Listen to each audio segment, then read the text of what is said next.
Hello, I'm Dylan. And I'm Keon. This is Trust Your Doctor, that podcast where we're starting to hate coming up with introductions for anniversary episodes. Because this is our 4-year anniversary episode. Can you believe we've been doing this for 4 years? Yeah, I can. Yeah, so can I. Feels like just yesterday, though, that we started, still. No matter how far away we get from day one, still feels like it was yesterday. Well, the anniversary episodes and year marks are starting to feel a lot less important or interesting. Mm-hmm. You know, the 1 year mark was like, wow, we didn't quit after a year. And the 2 year mark was like, wow, we didn't quit after 2 years. 3 years was like, wow, we haven't gone insane yet. And now it's just like, yeah, I guess this is just just normal. Yeah. This is a good segue into, we're going to stop doing anniversary episodes every year after the 5th one, mainly because we've started to run out of content for them. And they're just less interesting now. Nobody probably listens to them anyway. If you're listening to this, thanks, but I don't blame you if you just stop listening in the next minute or so. Yeah, this one's going to be shorter than other ones too, probably. But after 5, we'll probably only do one every 5 years. So if we make it to 10 years, that's when the next one will be after that. So we'll do one. New content every week till we die. We'll do one next year for 5 years, and then after that, we won't do one every year. We'll probably just make a brief mention of it on our regular episodes, like, oh, hey, we've existed for 6 years or whatever, just as kind of a little side note. Yeah. But last year, we made predictions about the show, where the show was going to go in the year between last year and this year. So to put that in perspective, this time last year we were on the sixth Doctor. We just ended the 6th Doctor. Yeah. And I don't think we'd moved on to the 7th yet. And we ended this year basically with the 10th Doctor. The end of Series 2, basically. Yeah. With Rose leaving. Yeah. Which is probably not as far as you expected us to get, because we did take a detour in the middle to listen to a lot of audio dramas and read books, because we wanted that full Dark Years experience. And I'd say that was reasonably successful, but let's first talk about our predictions. So we made a couple predictions. We're going to talk about if we got them right or not. We mentioned in the 3-year special how we wanted to make predictions that are vague enough that they could possibly be true, and I guess we succeeded with that. My first prediction was that the classic series was going to end on a happy note instead of a sad note, and that ended up being mostly true. Yeah, it was pretty true. Survival ends on a happy note, I guess. Ace doesn't get transformed into a cat, so that's good, I guess. Well, also they end on that, we've got universes to save Ace line, where the Doctor and Ace kind of just walk off into the metaphorical sunset. I forget what the exact line was, but it wasn't that. Somewhere the tea's getting cold. Yeah. It's what an injustice, letting tea get cold. Absolutely unacceptable. Absolutely unacceptable. Keon, you made a prediction that you were going to like the 9th Doctor more than the 10th Doctor. Garbage prediction, if I do say so myself. So really would just smack my 1 year ago self for that. But yeah, I guess. I don't even know. We're not done with the 10th Doctor's era, so I don't know if it's even fair to compare them at this point. Yeah, I don't think we really knew what the schedule was going to look like for that entire year a year ago. Mm-hmm. So, whatever.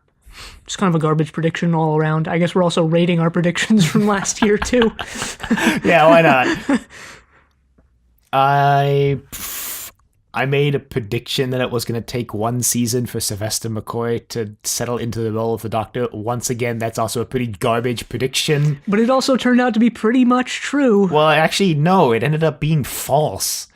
It took him 2 seasons because they entirely changed his character after the first season, remember? Yeah, I guess, but yeah, no, I still feel that the character change was like, all right, he has 2 seasons of being something else. Yeah, all right, that's, we'll give it a sort of true. It's like halfway there. It's like a garbage prediction, though, really. I remember last year we went into the episode without any predictions. We were making them up on the spot, which really shows how well we run these podcasts. We're not making predictions this year, by the way. Because we're just too lazy. Well, it's one of many reasons, actually, but... Yeah, the other reason is also, I can't really make any predictions because I've seen everything we're going to see in the next year already. So it would really just be Keon making predictions, and that's not any fun. I guess. Plus, I just don't really care about predicting things anymore.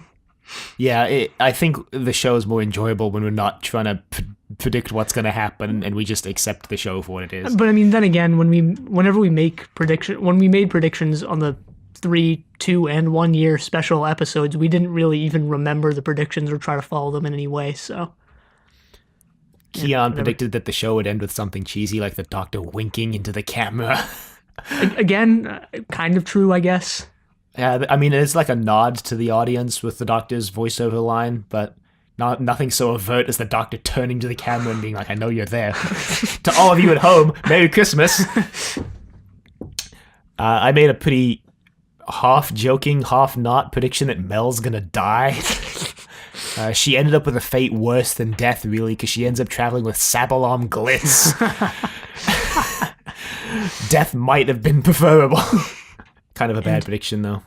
I made a prediction that no companions were going to die, because on the 3-year special, I made the prediction that a companion would die, and that ended up being true. I think that was Adric dying. It was. So then last year, I made the prediction that no companions would die, and that was actually wrong, because What's-His-Face died and was brought back to life in the 8th Doctor movie, if I remember correctly. Yeah, he was. He died, like, in the Eye of Harmony, and then they, like, reversed time and brought him back to life or some garbage. I don't know. The TV movie was weird. So, extremely safe prediction there that ended up being wrong. That wasn't so safe, was it? And those were kind of all of our predictions, really. We only made 6, I suppose, 3 each. And like we said, we're not making any for this year. I hope you enjoyed that retrospective look at Trust Your Doctor 1 year ago. But yeah, so we were also briefly going to talk about where we want to go moving forward and what's changed over the past year. Starting from about Phantasmagoria, I actually started editing the episodes. We used to do everything in just one take, and I would only edit out potentially insensitive jokes that we made. Which, if you're wondering, didn't really happen that often. No, it was like once, maybe every 6 months that we made a joke that was like just so absolutely insensitive that I had to cut it out because I just didn't want it to be out there in the public eye, really. Or public ear, I guess. But since Phantasmagoria, I started actually trying to edit the episodes a little bit. I've tried to cut out a lot of...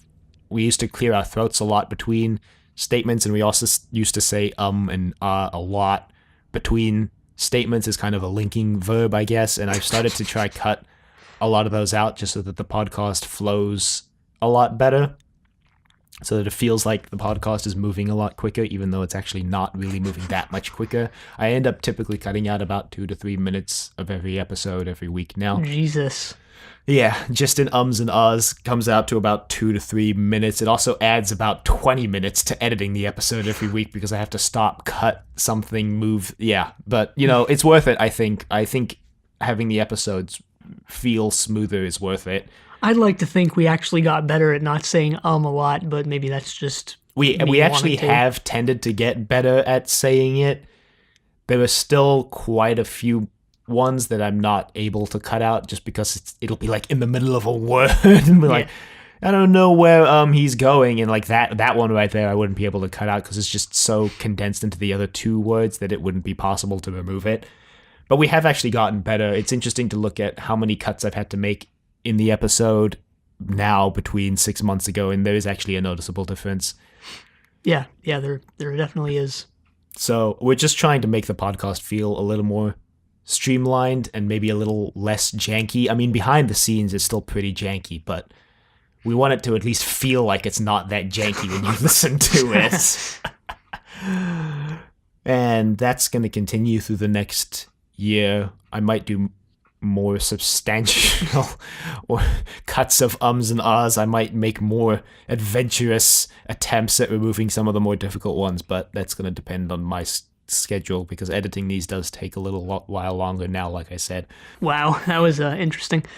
Other than that, we usually do a couple crossover episodes with other podcasts every year, and last year we tried to set up some ones with people we've never collaborated with before. That didn't really happen. We ended up collaborating with podcasts, Fight Through Entirety and Crinoid podcasts, 2 better podcasts than Trust Your Doctor again, so... Yeah, this year, well, we're gonna try get... we said this last year. We're saying it again, but we're gonna try get people that we haven't collaborated with before on the show. We have a couple in mind already. Yeah, we're looking if they forward to it, I guess. Hopefully, at least one of them will say yes, so we can get a little more variety on the show. and we'll have to think of something for them to be on. Don't want them messing around with our regular episode. No, that's not true. If they want to be on the regular episodes, they'll probably end up on our regular episodes in the end, to be honest. Yeah, because we're not, unlike last year, we're not really planning on doing anything as a break between normal episodes. Yeah, we're not planning any big specials this year. We're probably just going to be running through the reboot basically every week. We're not going to stop anywhere to do anything different, really. Probably won't do a Christmas special this year either. The real reason we did it last year was just to announce Zenith, our Blake 7 podcast, which you should check out if you like Blake 7 or you like British science fiction. And yeah, I don't know. I mean, I'm looking forward to this year, but I think of all the years prior, this year is going to be the most same old, I think. It's interesting that we've reached the point in the podcast where we can say, yeah, next year's going to be same old, right? Yeah, I guess that's interesting. I mean, I'm looking forward to finally catching up to where the show is now. I think that's not going to happen until 2019. Next year. But I think that's when the podcast is going to get real interesting, because we're going to have to start filling the between the seasons with the spin-off material, and then we'll be watching live every week. Or just go on hiatus and watch a bunch of other British shows from the 70s. Or that. Or we could do that. But anyway, yeah, so 4 years of Trust Your Doctor. I'm proud of this podcast. But also, like every year, it'd just be weird if we didn't do it anymore. Yeah, it would. Hope you guys have enjoyed the 4 years that you've been listening to us talk. If anyone's listening to this who's been sticking around for 4 or even any significant amount of time, you're a stronger person than I would be. Well, I mean, I listen to it every week. Yeah, I listen to it every week too, because I do the notes. But yeah, thank you for listening. I mean, even if this is your first episode, thanks for listening. We appreciate everybody who listens and comments and tweets at us, even though, I mean, we don't have a huge viewer base. We're like nowhere near pretty much most other Doctor Who podcasts.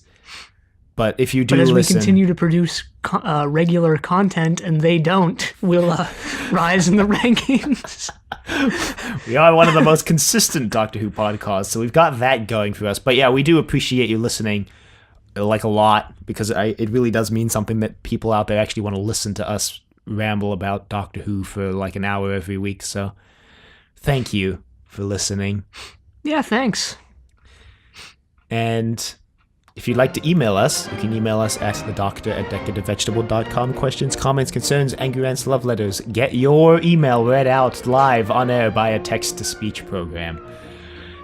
You can find us on YouTube at Decorative Vegetable. We've since condensed all our YouTube channels into one since last year. That was also something we've done. Podcasts on there. Yeah, our Triple Play and our Blake 7 podcast, Zenith, are on there as well, so you don't have to go looking for them on other YouTube channels if you want to get like a sampling of what they're like, I guess. It's basically just this podcast, but not. And you can find us on Apple Podcasts and Google Play at Trust Your Doctor. Please leave a rating if you like the show. Please leave a rating if you've been listening for 4 years and you're one of those people who've been with us since the beginning. I know there's about 10 of you probably out there. I hope. Check us out on Facebook, Trust Your Doctor. Like us on Facebook. Also check us out on Twitter at TYD Podcast and follow us on Twitter. And yeah, thanks again, I guess. Yeah, thank you.